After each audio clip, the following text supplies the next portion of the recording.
tudo bem? Política aqui no Canal 10, aliás, Rede 10 de televisão. Muito obrigado por sua audiência.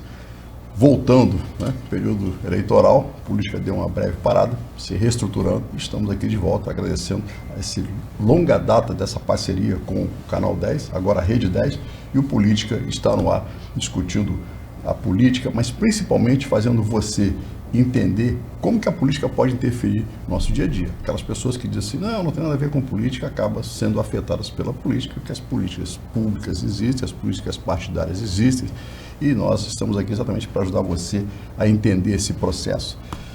Nossos convidados sempre muito especiais. Hoje nós vamos conversar com, olha o currículo, engenheiro civil, pós-graduado em políticas públicas e governo, pós-graduado em planejamento e gestão ambiental, MBA executivo na COP no Rio de Janeiro, gerenciamento de projetos, MBA internacional, foi para os Estados Unidos aprender a lidar com gestão pública, engenheiro, todo engenheiro, né, precisa de planejamento. Nosso convidado é cabofriense, nasceu aqui em Cabo Frio há 60 anos, Fernando Luiz Figueiredo Cardoso. Obrigado pela presença. E o Fernando traz uma novidade. O Fernando é pré-candidato pelo Partido Novo. Obrigado, Fernando. Obrigado, Valmor. Obrigado aí a todos os telespectadores que estão acompanhando a nossa jornada. E vamos bater um papo aí para mostrar um pouco da nossa trajetória, um pouco das nossas ideias. E é um momento de vocês conhecerem as pessoas que estão se posicionando aí como pré-candidato. E eu estou aqui exatamente para levar essa conversa aí com o grande Valmor. Obrigado, mais uma vez, obrigado pela presença, o senhor e a senhora que estão nos assistindo. Aliás, você assiste todas as mídias sociais aqui da Rede 10 de televisão. O Fernando Cardoso decidiu, em determinado momento, estou indignado com a maioria da população do Brasil inteiro, mais especialmente Cabo Frio, e vou colocar meu nome à disposição. Tem um currículo aqui de mais de 30 anos de gestão pública, engenheiro, participou de várias secretarias, conhece muito bem a cidade em que nasceu, já fez trabalhos fora em outros municípios, né, o que o credencia, e aí o Partido Novo foi lá e puxou o Fernando. É isso, Fernando? O Novo tem essa proposta de sair da indignação, partir para a ação, como é que é isso? Valmor, esse é o lema, né, nacional do partido, né? Saia da indignação e parta para a ação. E comigo não foi diferente. É exatamente por causa disso que eu aceitei a indicação do meu nome para essa pré-candidatura e nós estamos aí passando por um momento político, né, que a gente tem visto só a velha política em ação, né? Nós temos visto os mesmos erros sendo cometidos. Então, quando levantaram o meu nome para essa pré-candidatura, eu fiz uma análise e acabei aceitando e acatando a ideia do partido e estou me colocando para essa jornada. O Novo escolhe a proposta do política, que é exatamente ajudar as pessoas a entenderem o processo. Como é que é essa escolha? As pessoas perguntam, né? Principalmente para nós jornalistas, todo dia alguém pergunta, como é que é isso? Como é que funciona? O Novo tem uma maneira de escolher as pessoas, né? Tipo, é você, não é bem assim. Como é que funciona para as pessoas entenderem esse processo? Tem uma seleção, né? Valmor, você se inscreve num processo seletivo, né? É uma jornada, que eles chamam de jornada, você se inscreve e eles fazem uma verificação completa da sua vida anterior e vem toda a questão do por onde você já passou, se você tem algum problema judicial. Então isso é tudo checado e eles só fazem a aceitação da pré-candidatura, no caso, depois de passar por essa jornada, esse processo, e nós tivemos o nosso processo autorizado no final de dezembro do ano passado. Então, a partir daí que nós estamos aí fazendo a nossa apresentação para toda a população de Cabo Frio. É uma espécie de vestibular, você vai cumprindo etapas? É um pouco assim, sim, porque você apresenta documentações, você tem que apresentar quais são as suas ideias, qual é o teu perfil. Se você se alinha com os princípios do partido, isso é fundamental. Sim, né? Princípios básicos do partido. Né? Exatamente. Então, nós fazemos todo um processo, é como se fosse um vestibular mesmo, uma aprovação. Você vai cumprindo etapas. Você vai cumprindo essas etapas. E a gente, finalizando esse processo, começamos aí a fazer um planejamento para uma futura campanha, né? Estamos ainda numa fase pré-campanha, somos todos pré-candidatos. Né? Por enquanto, todos são pré-candidatos até que a Justiça Eleitoral determine as datas para começar uma campanha política. Então, nessa fase, é uma fase que você não vai mostrar um programa de governo, você não vai mostrar projetos, ideias futuras. Né? Você pode sim mostrar tudo que você já fez. O conhecimento sobre a sua cidade. Exatamente. Da forma que você vê a cidade, quais os projetos você já participou, o que você já fez. Então, falando nisso, quer dizer, aliás, quando o Fernando, né, a gente como jornalista tem alguns privilégios de conhecer as pessoas há mais tempo, o Fernando liga e diz, olha, fui aprovado lá. Aí vem aquela pergunta, e agora? Né? Primeiro tem que... São dois motivos, assim, pelo processo do novo, é você ser aprovado, você chegar em casa e dizer para a família que foi aprovado, você agora tem que arregaçar a manga e trabalhar. Aliás, o Fernando já foi secretário de obras em Cabo Frio, tem um currículo extenso aqui em Campos, em Niterói, gestão pública. Isso ajudou o processo seletivo? É claro que sim, Roma, porque eu, embora nunca tenha me lançado a um cargo público, né, nunca fui candidato a vereador, nunca tive essa pretensão. Eu sempre participei de cargos, eu participei já há muitos anos, aqui em Cabo Frio foram 8 anos em cargos públicos, né? Fui secretário de Trabalho e Habitação em 97, depois, no meio de 98, eu fui para a Secretaria de Trabalho e Habitação. Como secretário de obras, nós fizemos a obra do Morro da Guia, a Praça de São Cristóvão. Essas obras foram feitas na minha gestão como secretário de obras. Depois, como secretário de Trabalho e Habitação, nós entregamos, como habitação, nós entregamos 138 casas no Manuel Correia, no bairro Manuel Correia. Fizemos ainda entrega de 38 casas no Guriri, ali na estrada do Guriri, projeto Novo Horizonte. Como trabalho, nós conseguimos trazer para Cabo Frio um equipamento extremamente importante que o governo do estado na época oferecia, que foi o Centro de Oportunidades. No Centro de Oportunidades... Que funcionava ali perto da delegacia. Né? Perto da delegacia, na Teixeira de Souza, ali perto da delegacia. E o Centro de Oportunidades, ele, além de ser um balcão de emprego, ele era um local onde nós tínhamos ali a possibilidade de fazer cursos de qualificação profissional, né? Então, na época, eu era secretário de Trabalho e Habitação, era presidente da Comissão Municipal de Emprego, e eu brigava muito na Secretaria Estadual de Trabalho para trazer esses cursos com verba do FAT para Cabo Frio. E nós conseguimos, nesse período, trazer mais de 2.000 cursos de qualificação profissional, vagas de curso para qualificação profissional, com verba do FAT. Formou muita gente. E foi muito... Eu tenho uma passagem muito interessante nessa situação. Como a Secretaria era Trabalho e Habitação, um rapaz de 20 e poucos anos me procurou querendo se inscrever no projeto habitacional. E eu falei para ele, olha, você não se enquadra porque você é um jovem, você é muito novo, você tem condições de trabalho, então não tem o perfil de atendimento para um projeto habitacional. Você trabalha em quê? Ele falou assim, eu sou ajudante de eletricista. Você está trabalhando? Eu falei, não, estou desempregado. Eu falei assim, então a gente tem que te qualificar para você entrar no mercado de trabalho. Você pode fazer um curso do Senai de eletricista? Ele disse, poxa, se você conseguir isso para mim vai ser ótimo. Eu falei assim, nós vamos começar semana que vem um curso do Senai de eletricista, você vai ganhar uma bolsa de alimentação, ganhava uma bolsa de alimentação e vale transporte, e você faz esse curso. Aí ele ficou imensamente agradecido.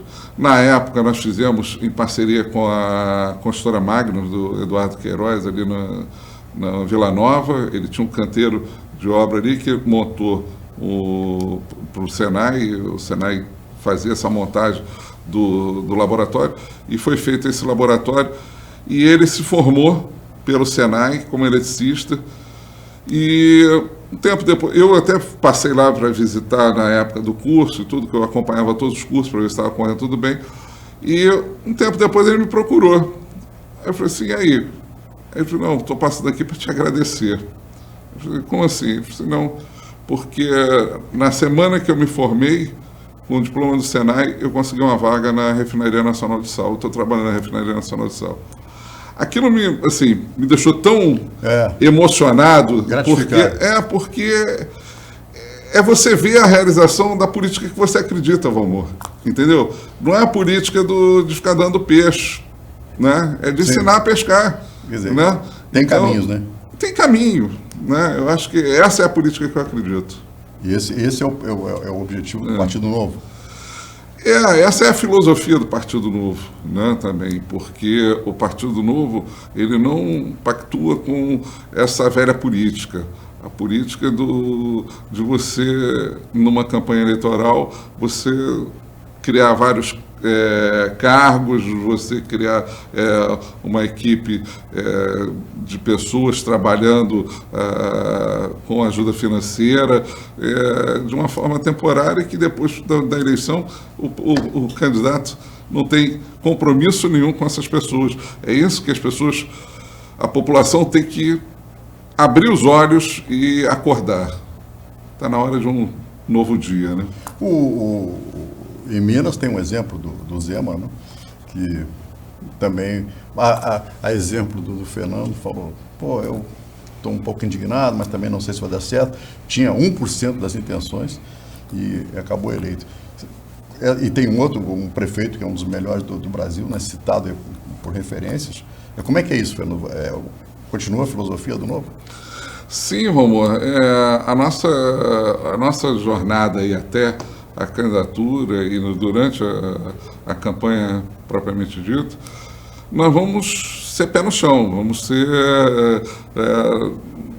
não vamos trabalhar com financiamentos né, de pessoas, de empresários, nós não temos comprometimento, não vamos ter comprometimento com, seja concessionárias, seja empresas de transporte, não vamos ter. Nós respeitamos todos os empresários e queremos que eles nos respeitem também, né? E a forma de você ter esse respeito mútuo é exatamente não se deixando levar por essa política da necessidade de um grande financiamento de campanha. Mas então, a pergunta que todos fazem, né? E o jornalista também faz, lógico, como faz campanha sem dinheiro?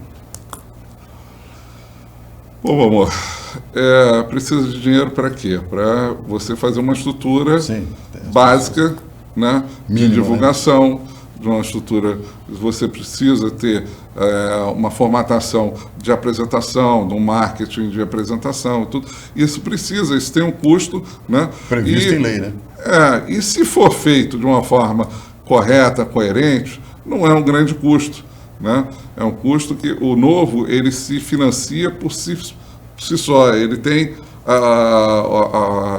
os filiados do Novo, eles bancam o partido.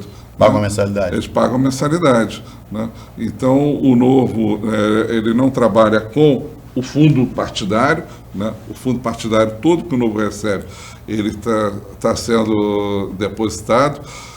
Já foi tentado a devolução desse fundo partidário, mas se fosse devolvido, ele ia ser distribuído para os outros partidos. Então o Novo deixou, está guardado. Mas esse ano o Novo resolveu aceitar o fundo eleitoral. O fundo eleitoral é exatamente para bancar essas despesas, né? Então, esses compromissos que vão ser pagos com a ajuda do partido também, né? E também, é claro, pessoas que se identifiquem com a nossa bandeira, com a nossa história, com essa jornada que nós temos pela frente, que vão estar ajudando, mas de forma sem criar um compromisso, sem criar apenas por realmente terem a simpatia pelo nosso nome e pelo nosso partido. Aliás, em relação à aplicação dos recursos durante a campanha, está cada vez mais rigorosa a prestação de contas ao Tribunal de Contas, enfim, a cumprir toda a legislação. E a gente, claro, tem exemplos no Brasil inteiro que às vezes 5 centavos em uma nota de gasolina inviabiliza um processo todo. Então, claro, todos os partidos, aliás, o Brasil tem 29 partidos, vai entrar lá no site do TSE, aptos a concorrer à eleição. Fernando Luiz Cardoso, Fernando é cabofriense, casado com uma cabofriense, Fernando é engenheiro. E aí, para quem está conhecendo o Fernando agora, o Fernando conhece muito bem a cidade, porque secretário de obras, aliás, um engenheiro que trabalha em planejamento, obras, teve no Ibascaf, que era da saúde, o engenheiro sempre conhece mais a cidade que o prefeito, né? Você conhece literalmente a fundo, né? Eu, além de secretário de obras, secretário de Trabalho e Habitação, que eu já tinha falado, eu fui presidente do Instituto de Previdência e Assistência Médica. Na época, foi uma surpresa quando o então prefeito Alain Correia me chamou e colocou: olha, eu queria que você fosse para o Ibascaf. Aí eu falei assim: Alain, eu não tenho conhecimento profundo dessa área, né? Faltava ainda um mês mais ou menos para assumir, mas eu vou estudar. Eu sempre fui muito estudioso, né? É verdade. Eu sempre fui muito... sempre gostei muito de estudar. E aí, durante um mês, eu me aprofundei muito nas questões previdenciárias, e aí me deparei com uma situação que eu achei, assim, incrível. Para ou desisto, né? O Ibascaf era um instituto de mais de 25 anos, tinha uma assistência médica de forma irregular, porque até tinham lá uma lei municipal, porque a Lei 9717 de 1998 proibia você gastar dinheiro da Previdência na assistência médica. E aí o Ibascaf criou uma lei dizendo que 10% da arrecadação era para assistência médica e 90% para a Previdência. Só que isso causou um outro problema, porque existiam cálculos atuariais em que mostravam que havia uma necessidade de você aumentar a alíquota previdenciária. E a partir do momento que você tira 10%, você está reduzindo em 10% a alíquota previdenciária, né? E aí era uma situação totalmente irregular. Então me deparei com a situação, e outra situação foi a questão de ter um instituto com 25 anos sem dinheiro em caixa. Nós não tínhamos um fundo previdenciário. E mesmo assim, as contas zeradas.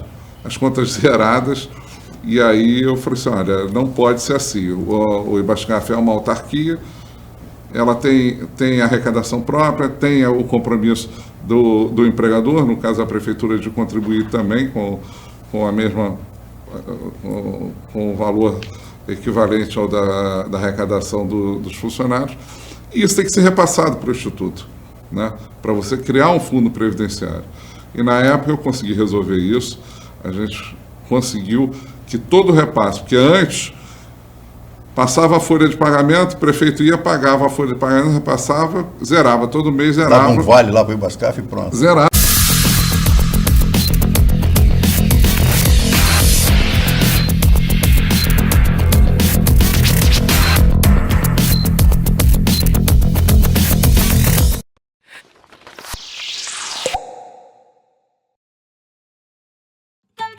Para tirar passaporte, para se matricular na universidade, para trabalhar no serviço público, para exercer a cidadania, sua situação eleitoral precisa estar em dia. Não votou e nem justificou a ausência nas eleições? Acesse o site do TSE e regularize sua situação eleitoral. Regularizou? Resolveu! Justiça Eleitoral. a justiça da democracia.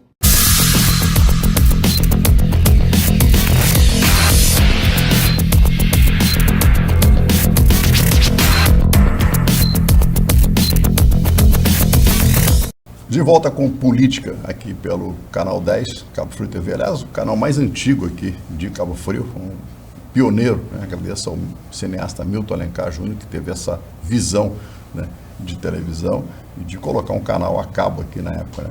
E hoje, claro, mais de 20 anos, e a gente é parceiro aqui todo esse tempo. Muito obrigado à direção da Cabo Frio TV, hoje Rede 10 de televisão, está você assiste em qualquer parte do planeta, a partir dos dispositivos móveis e graças à internet. Conversando com o engenheiro Fernando Luiz Cardoso, pré-candidato pelo Partido Novo a prefeito de Cabo Frio. Tem um extenso currículo aqui como engenheiro, como secretário de obras, conhece como ninguém e, claro, tem uma visão sobre a administração. Esteve em várias cidades, tanto no Brasil quanto no exterior, tem uma visão específica sobre turismo. Mas antes de fazer uma pergunta, quero ler um livro aqui que eu já vou mostrar a capa, que é o seguinte: em Cabo Frio é uma terra privilegiada pela natureza, está situada nos recantos mais lindos do Oceano Atlântico.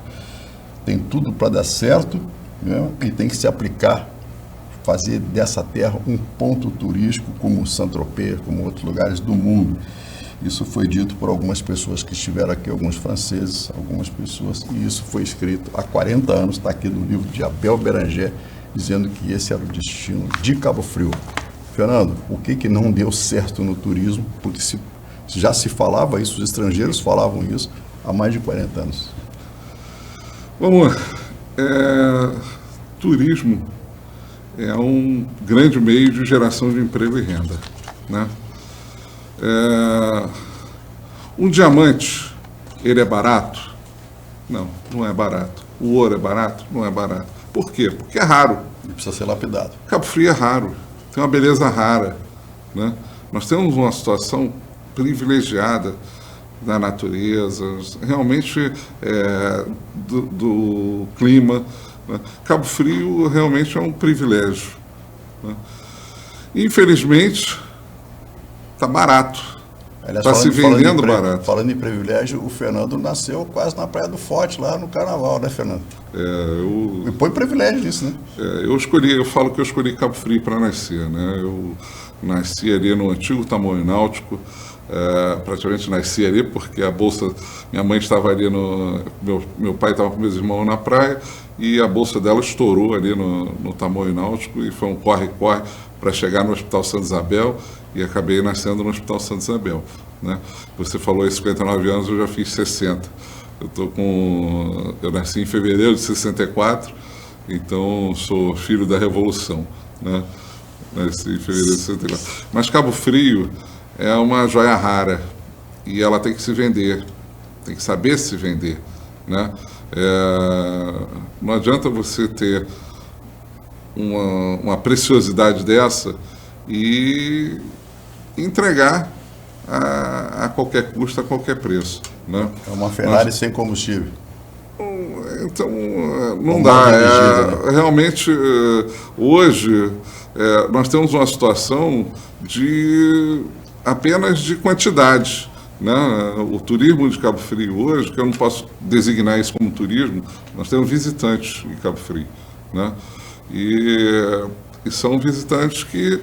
Então, mais para day use que qualquer outra coisa. Eles acabam trazendo despesa do que trazendo a receita para o município, né? Só gera despesa, não gera receita, né? Então, o Cabo Frio tem que saber se vender, tem que saber recuperar um turismo.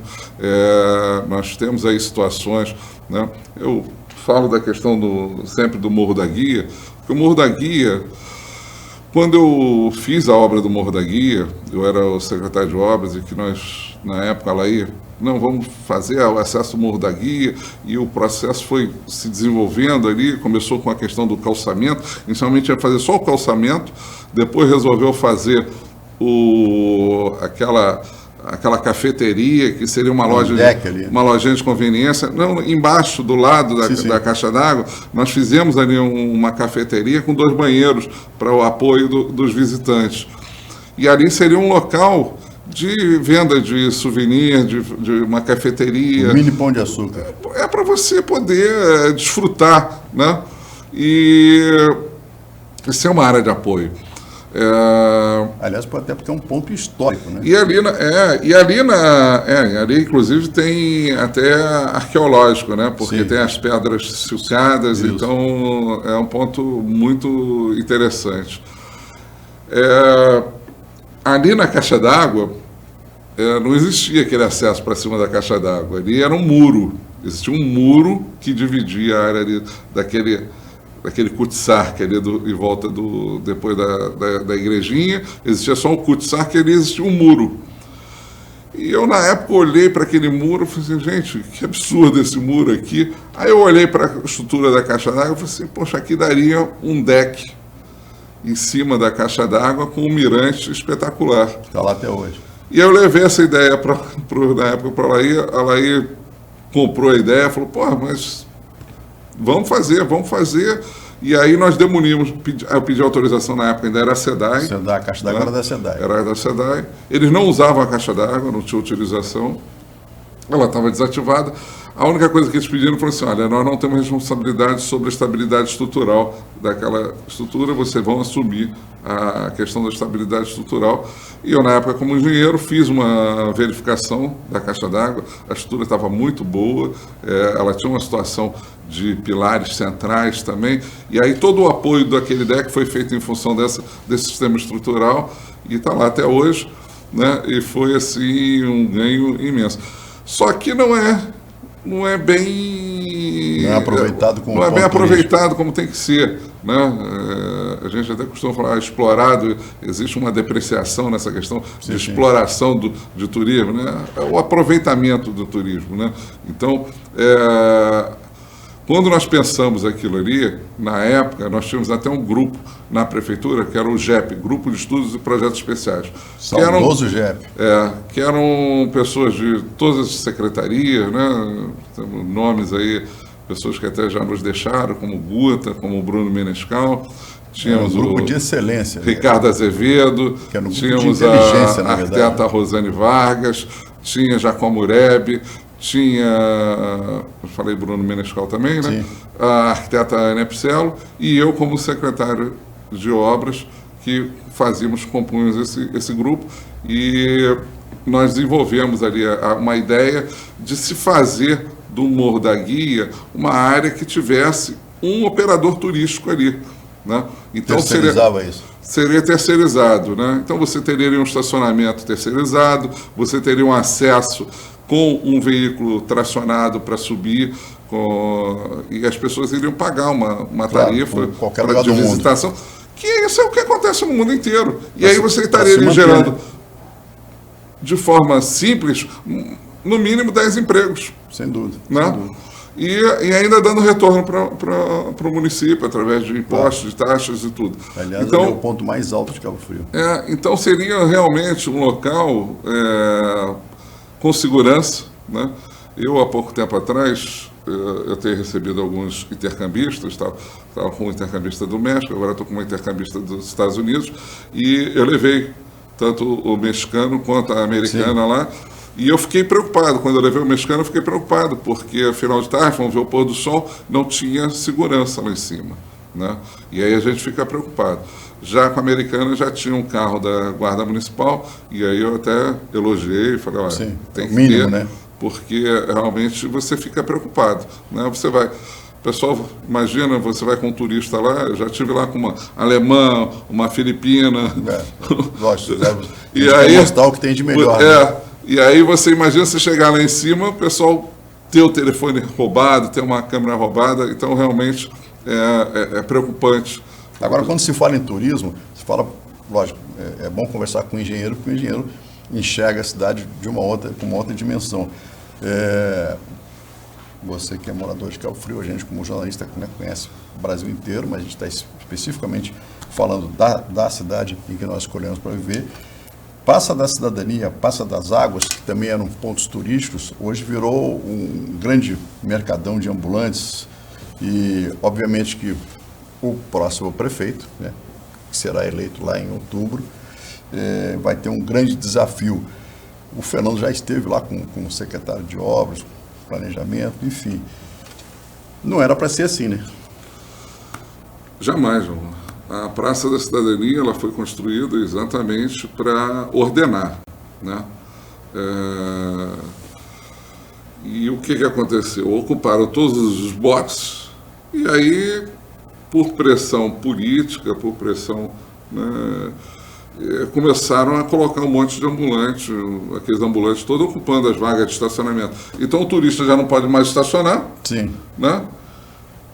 Ali você tem alguns equipamentos, tem o Teatro Municipal, que embora esteja fechado, mas é um equipamento importante. Você tem o Museu do Surf também, que é outro ponto de visitação turística.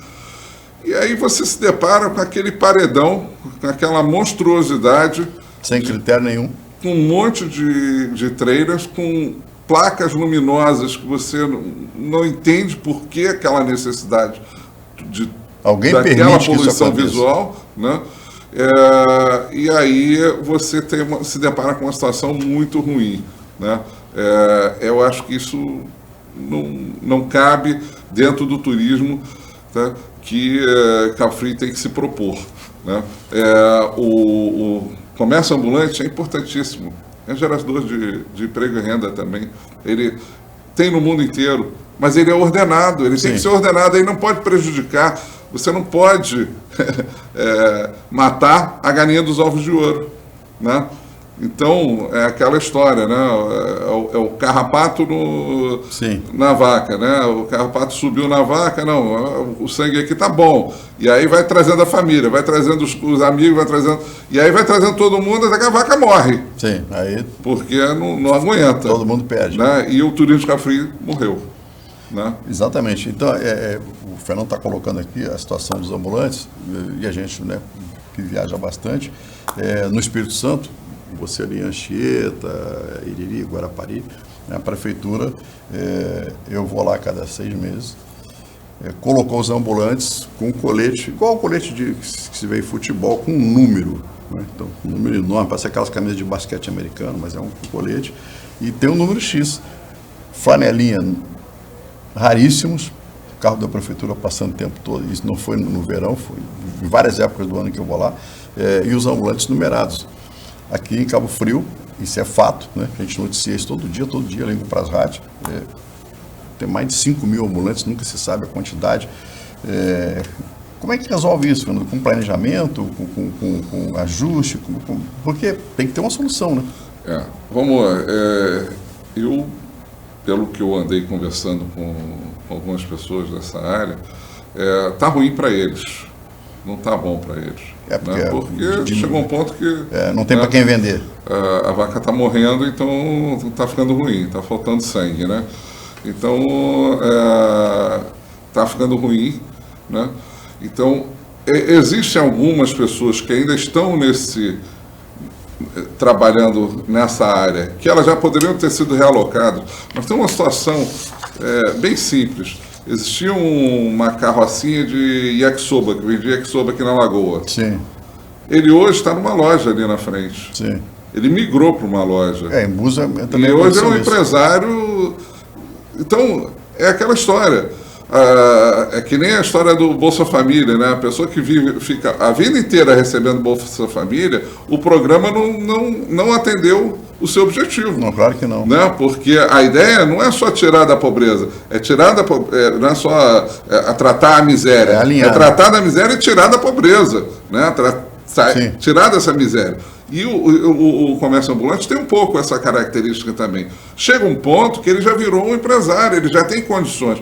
E o que a gente tem visto em Cabo Frio, que quando chega a um determinado ponto, ele cria o segundo ponto, ele cria o terceiro ponto, cria o quarto. Nós temos situações, temos conhecimento de alguns casos aqui, de pessoas que têm vários pontos, né?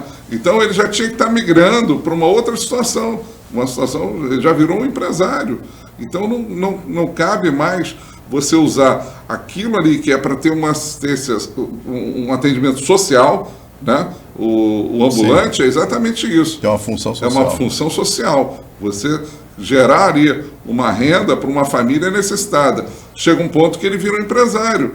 E aí está usufruindo das benesses que não é para ele. E prejudicando... Que é para pessoas necessitadas realmente. Né? Então, são essas. Nós temos que separar o joio do trigo e sair tratando essas questões de forma, é claro, chamando as associações, né? Nós temos associação de ambulantes, temos que chamar essas pessoas.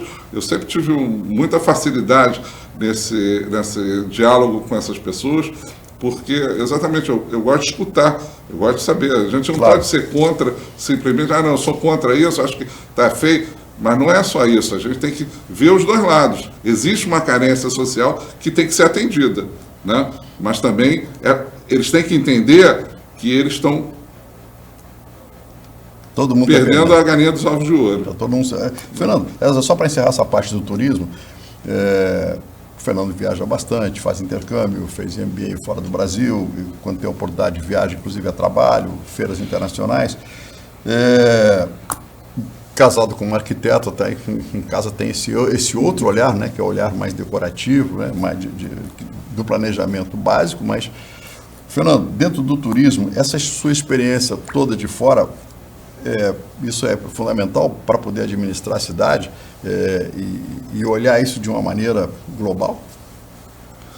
Você aprende muito quando viaja?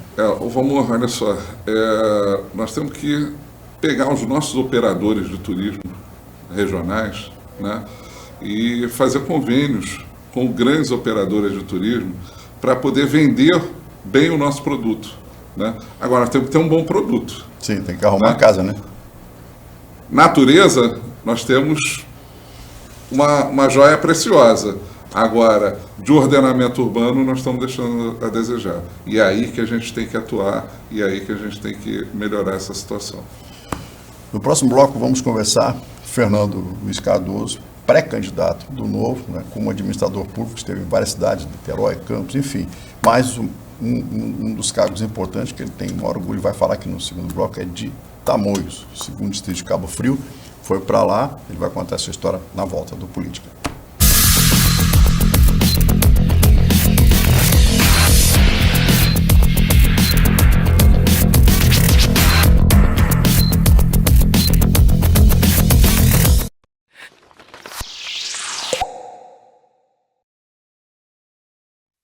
No Brasil, a fome é a realidade de milhões de crianças e adolescentes que vivem na pobreza. Muitas mães que às vezes não têm o que comer. A gente passou necessidade, né?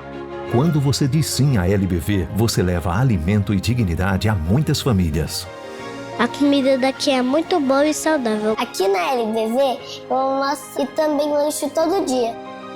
Na luta contra a fome, o seu sim importa. Doe agora em lbv.org.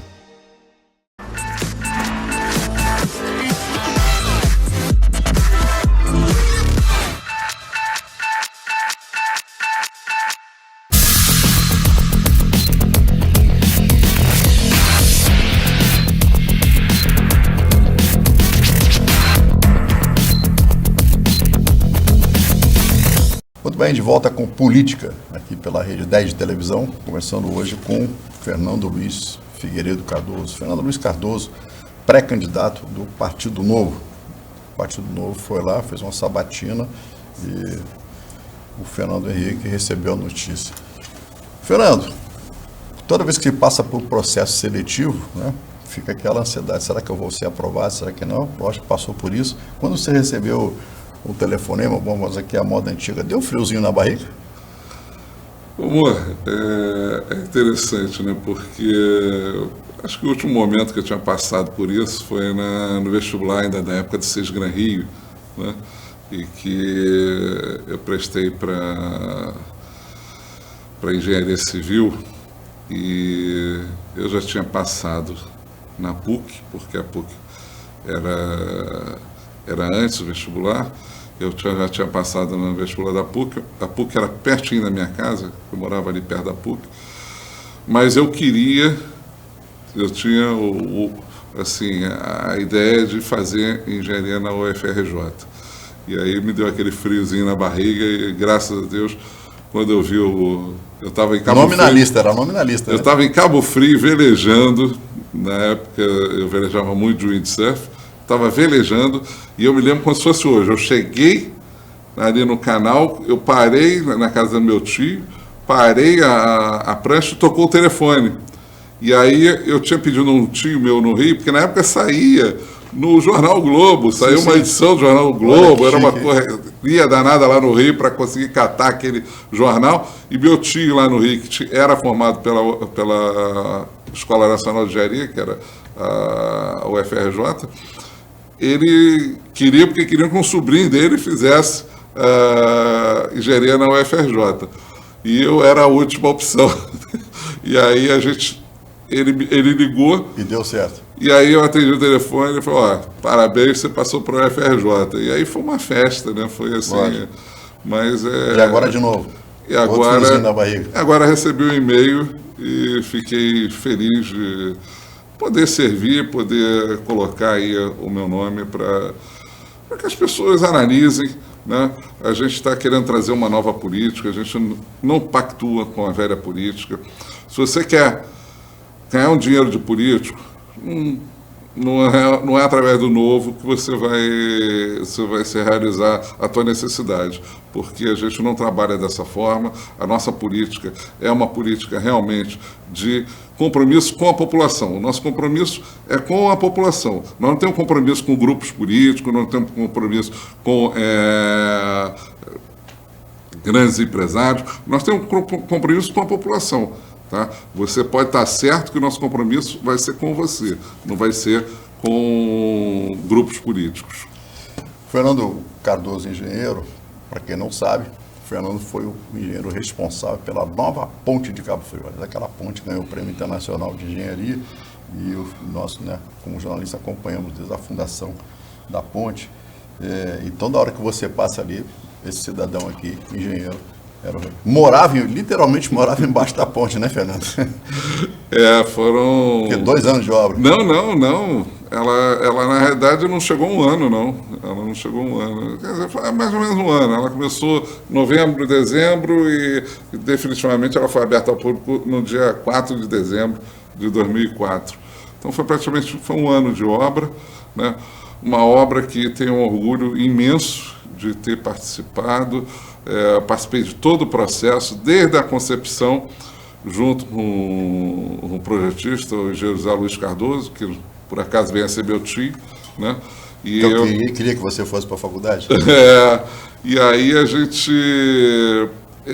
ele fez o projeto de duplicação da ponte, ele tinha feito o projeto de duplicação da ponte Feliciano Sodré, era um expoente na engenharia, morreu agora dia 23 de dezembro do ano passado, aos 94 anos. Então, era realmente um expoente, tem obras dele espalhadas pelo Brasil inteiro. De entrevistar, uma pessoa incrível.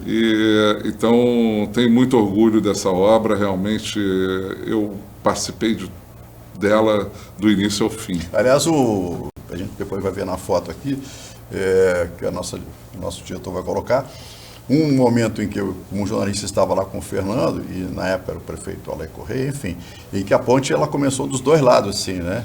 E aí os cabofrienses raízes, né, diziam assim, esse troço não vai encostar um no outro, né, Fernando? Como é que é isso? Foi muito engraçado. Quando começaram a sair as duas, porque foi os dois lados, o pessoal, vocês vão fazer um X, vai sair uma para um lado, outra para o outro e tal, e foi muito engraçado. E existe uma lenda engraçada, essa é uma lenda que existe, que houve uma diferença de 1 centímetro. Vamos, nós tínhamos uma diferença admissível de 25 milímetros, seria 2,5 centímetros, e praticamente não houve diferença, foi tão irrisória a diferença, porque você tem uma fluência de diferença de idade de construção. Para mais ou para menos. Um lado tinha mais uma semana que o outro, então você tinha aí uma fluência, mas não houve, a coisa foi perfeita, ela encaixou perfeitamente. Quantos anos tem a ponte? 2004, nós vamos fazer agora 20 anos, né? No final do ano ela faz 20 anos, completa 20 anos. Vamos comemorar os 20 então, anos da ela ponte. foi Prêmio Talento Engenharia Estrutural 2005, um prêmio oferecido pela Gerdau, pela editora Pini e pela Associação Brasileira de Empresas de Consultoria Estrutural. Fernando também, depois da ponte, deram uma missão. O Fernando foi subprefeito em Tamoios, né? Foi lá, hoje está lá com mais de 50 mil moradores. E aí, se discutia muito, né? A gente, como jornalista, escreveu muita coisa sobre Tamoios, que era um polo industrial, era uma zona nova de negócios, era uma zona rural, fazenda Campos Novos. E o Fernando foi morar lá em Tamoios, né? Fernando, como é que foi essa sua experiência em Tamoios? Bom, amor, engraçado, eu sempre tive assim, um carinho muito especial por Tamoios. Em 1998, eu ainda era secretário de Trabalho e Habitação, eu criei o projeto do Polo de Desenvolvimento de Tamoios, do Polo de Desenvolvimento Econômico de Tamoios, que era um projeto de um polo industrial que tinha um viés de logística também, de cooperativas agroindustriais para atender toda a região. Muita pessoa não sabe, mas quando você passa na Amaral Peixoto, você tem 30 e poucos quilômetros do lado esquerdo da estrada, que a maioria dos cabofrienses não conhece. Ela vai, forma um triângulo, né? Porque pega o Rio São João e lá em cima pega Araruama, lá no final você tem a Grisa. Então, o segundo distrito, ele tem uma riqueza, tem lugares belíssimos no segundo distrito, tem a curva ali do Rio São João, que você tem a vegetação nativa dos dois lados. É um lugar muito aprazível, muito bonito. Conheço bem lá. E, infelizmente, nunca foi dado o real valor, né? Você vê, Rio das Ostras hoje tem uma orla, a orla de Costa Azul, que é belíssima, uma praia que não é tão diferente, um pouco melhor, então, mas não é tão diferente, e nós poderíamos ter uma praia bonita, uma urbanização bem feita, e infelizmente não temos. Né?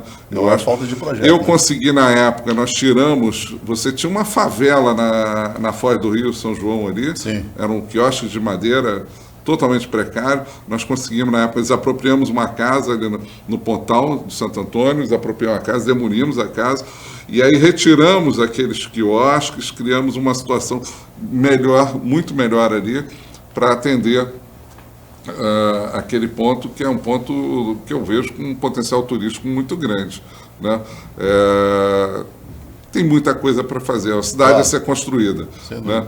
Mas eu consegui, naquele momento que estava lá, eu consegui levar muita obra, muito investimento para Tamoios. Eu consegui levar o Banco do Brasil, na época nós conseguimos instalar lá o Banco Itaú, lutamos para levar o Banco Itaú também, o Banco Itaú se instalou no segundo distrito naquele momento. Não tinha banco, Tamoios não tinha banco, né? Então nós conseguimos esses investimentos lá. E tem uma situação de Tamoios que muitos não sabem. Você apaziguou lá os corações. Não, a questão da ponte de Barra de São João. Ah, é verdade. A ponte ia desabar. Eu estava lá um dia de manhã, uma sexta-feira. Foi interditado, inclusive. Uma sexta-feira de manhã fui eu que interditei a ponte. Uma sexta-feira de manhã, e aí um jornalista, um fotógrafo, ex-fotógrafo do Jornal do Brasil, me procurou na subprefeitura e falou: Fernando, tem uma trinca lá na ponte que está estranho. Eu falei assim: não, mas essa trinca não é nem uma trinca, uma junta de dilatação. Tem duas juntas de dilatação no vão central, nós temos um vão encaixado ali, que a gente chama de vão isostático para engenharia, né? É um vão encaixado ali, e ali tem uma junta de dilatação. Ele falou assim: não, Fernando, mas não está naquela junta, eu sei onde é que fica essa junta, está a uns 6 metros da junta.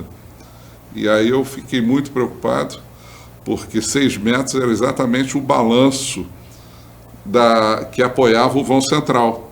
Então, você tem uma trinca em cima do tabuleiro, é o que a gente chama da trinca de negativo, e ela poderia cair. E aí eu fui lá e verifiquei, constatei que era esse o problema. Na mesma hora, limitei a carga na ponte, fiz comunicação com o subprefeito de Barra de São João, limitamos pare e siga dos dois lados. Sim. Convoquei o DR, chamamos o DR, os engenheiros do DR vieram, veio um engenheiro do Rio também, e foi muito engraçado porque... E tinha uns barcos para carregar as pessoas ali, eu lembro. E aí eu o engenheiro do DR que veio do Rio me perguntou. Ele sabia do meu histórico de engenharia, ele falou assim, o que você acha? O homem que constrói pontes. Aí eu falei assim, infelizmente, eu estou falando contra mim mesmo, porque imagina eu ficar com essa ponte fechada aqui, sabendo dessa movimentação. Porque, Valmor, a ponte podia cair por peso próprio, então não podia passar nem pedestre em cima da ponte. Tá? Então a ponte foi interditada, inclusive, para pedestre. Você imagina essa situação.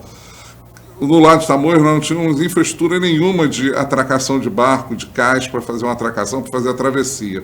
Do lado de Barra de São João, tem ali do Seu Walter, ali dos restaurantes, e já tinha uma situação satisfatória, mas do lado de cá nós não tínhamos nada. Nós criamos um deck de atracação de sábado até segunda-feira.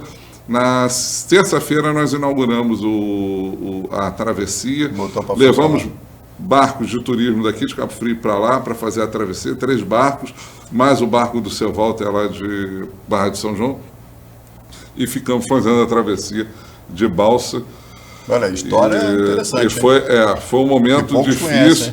Criamos tendas para abrigar a fila, botamos banheiro químico, botamos água, fizemos toda uma infraestrutura para atender aquela população. E o mais interessante é que o pessoal começou a ficar revoltado com a prefeitura, né? Quando a prefeitura era menos culpada naquele momento, verdade, porque a ponte era do governo do Estado, né? Nós salvamos a ponte, criamos uma infraestrutura, né? E aí até a população entender que a prefeitura estava ali fazendo todo um trabalho para, né, cuidar da vida do cidadão, mas teve um desgaste, mas foi, graças a Deus, a gente conseguiu, depois de uma semana, a construtora já foi contratada, fizeram uma passarela metálica apoiada, e aí a gente conseguiu liberar. Mas Tamoios é uma história de amor, realmente. Eu vejo um potencial enorme em Tamoios. As rodovias do 2º Distrito, que nós projetamos também, rodovia da integração, rodovia do contornando todo o 2º Distrito, inclusive com a nova entrada do bairro Nova Califórnia, né? O Nova Califórnia é atendido por uma rua de caixa muito estreita. Então, ligando na rodovia do contorno de Rio das Ostras, através de uma nova ponte sobre o Rio São João. A nossa estrada Serra Mar, que seria a estrada da Grisa, passando Pacheco, os projetos todos estão Angelim, todos os projetos foram feitos na época, foi apresentado ao DR, foi apresentado à Prefeitura, apresentado à Prefeitura de Casimiro de Abreu, Rio das Ostras, e eu tenho fotos, inclusive, eu apresentando esse projeto para os prefeitos, para o presidente do DR, e, infelizmente, não houve uma vontade política de consumar. Essa estrada Serra Mar sairia em Professor Souza, ela já existe, o traçado dela já existe, falta uma ponte sobre o Rio São João, uma outra ponte sobre o Rio São João, ligando a Professor Souza, que está a 5 quilômetros da rodovia Serra Mar, que vai para Friburgo. Então imagina essa ligação da Serra de Friburgo, né? Lumiar, São Pedro da Serra, Sana, né? Aquela região toda de Macaé de Cima, ligando com a região dos lagos. Realmente seria uma ligação muito importante. Estamos caminhando para o final do Política, né? Claro, a gente sempre comenta aqui que os nossos convidados já ficam agendados, porque tem muito para dizer. Aliás, com esse currículo aqui, a gente tem de fazer uma série aqui no Canal 10, né? Vai depender do nosso diretor ali. Mas o Fernando Luiz Cardoso já fica convidado. Fernando, né, para finalizar, a gente tem poucos minutos aqui, mas uma coisa que tem se discutido muito, né? A gente como jornalista trabalhando todo dia, e a gente percebe que as pessoas que se candidatam, tanto vereadores quanto, enfim, elas pensam na política, elas pensam no eleitor. E agora eu pergunto, e essa pergunta obviamente que eu vou fazer a todos os pré-candidatos que passarem por aqui. Fernando Luiz Cardoso, cidadão, você pensa Cabo Frio? Ou é preciso pensar Cabo Frio? Olha só, eu tenho Cabo Frio na veia, né? Porque, literalmente. E aí é muito interessante. Desde que eu assumi a Secretaria de Obra lá em 1997, eu já comecei a idealizar várias situações. Cabo Frio tem uma situação viária que é ridícula.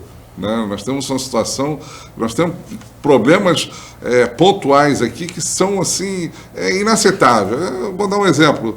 A rotatória ali da 1001, aquela situação, você vem da praia, tem que entrar ali no Morubá, passa por 2 quebra-molas. Essa questão do quebra-mola é outra questão também.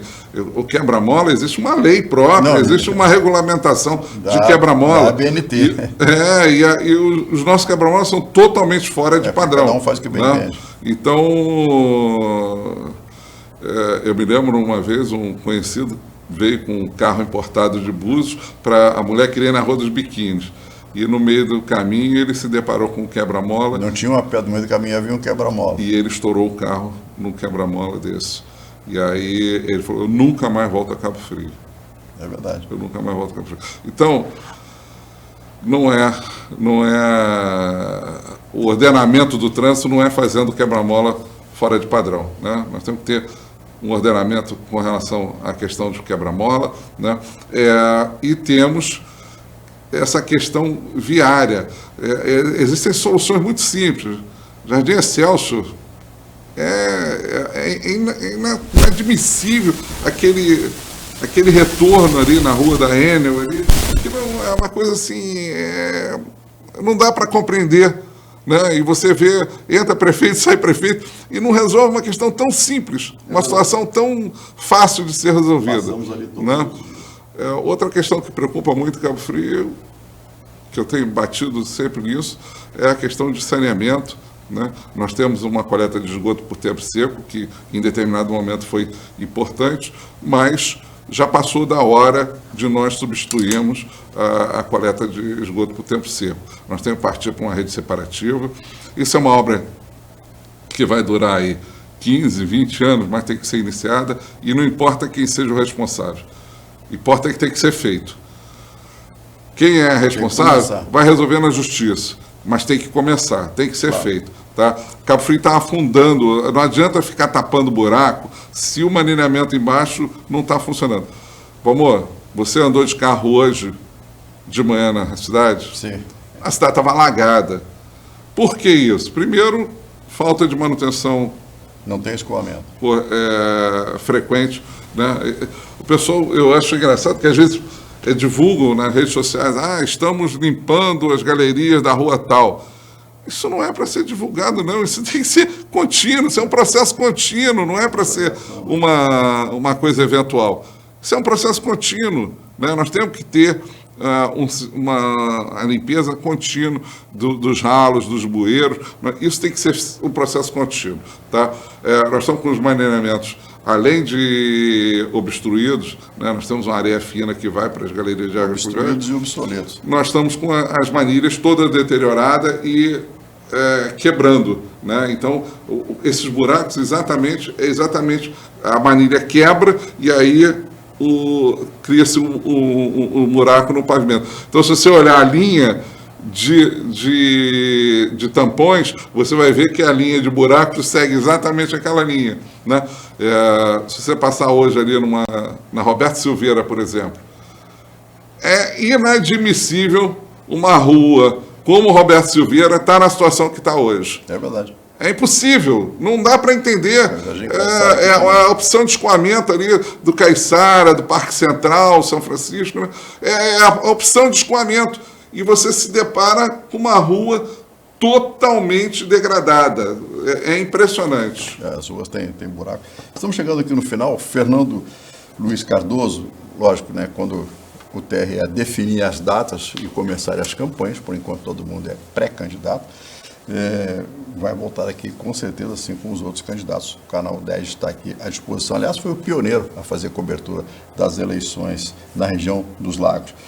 Fernando, deixa o seu Instagram, você vai olhar para aquela câmera ali, você tem 1 minuto para convocar as pessoas, né, para o seu novo partido. Não dá tempo de filiar as pessoas? Pode procurar? Como é que encontra o Fernando? A filiação, ela fica aberto direto. O que nós não podemos mais é filiar para pessoas se candidatar no partido. Né? Mas a filiação, só por filiação, pode ser feita a qualquer momento. Né? Deixar seu Instagram aí. Eu tenho apresentado, eu criei um Instagram próprio para me apresentar, para a população de Cabo Frio. Então é Fernando Luiz Cardoso _, Luiz com Z, tá? Fernando Luiz Cardoso, tudo junto, _ Luiz com Z, tá? Segue esse Instagram que você vai acompanhar ali toda a nossa jornada, todo o meu histórico, todos os projetos que eu já participei, que eu já passei, e até se quiser enviar algumas ideias através desse Instagram, é um canal interessante para nós nos comunicarmos. Eu queria agradecer aqui, inicialmente, ao Valmor, o grande jornalista Valmor, que já conheço há mais de 20 anos, tivemos aí juntos em algumas empreitadas e realmente a gente tem um respeito enorme por esse homem. E a equipe aqui do Canal 10, né, que me recebeu aí com todo carinho, e pode estar certo que nós vamos estar aí voltando mais para frente para trazer aí as ideias, os projetos. Não está numa hora ainda de mostrar projetos de campanha, né? Nós não podemos ainda mostrar projetos de campanha. Todos os projetos que eu apresentei aqui, que foram colocados aqui, são projetos que eu desenvolvi quando ocupava cargos tudo públicos. Já foi noticiado, então, material público. Então, é só mesmo para vocês me conhecerem e saberem o que eu penso pela minha terra natal. Maravilha, política vai ficando por aqui. Mais uma vez, muito obrigado por sua audiência, obrigado por sua sugestão, e nos próximos programas a gente vai continuar ajudando você a entender melhor como a política pode influenciar e deve na vida de cada um de nós. Até o próximo programa. Muito obrigado.